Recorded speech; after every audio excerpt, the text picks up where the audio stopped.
使用済み薬器用のリサイクル。タンブラーの中に汚い薬器を入れていきます。食器用洗剤を少々、研磨剤を薬器を1個分入れていきます。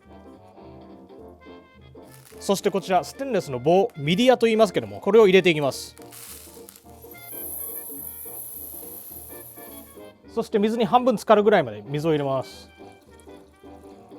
蓋を閉めてタンブラーにかけます。かける時間は1時間半。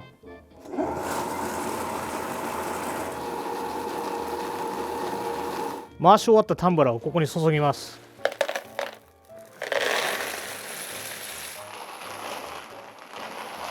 水洗いが終わるとこんなに綺麗になります。そして妻が家にいないタイミングを見計らってオーブンを使ってこれで乾燥を早めます。乾いたらひび割れがないか1個ずつ確認して準備は終了。次はリロード編。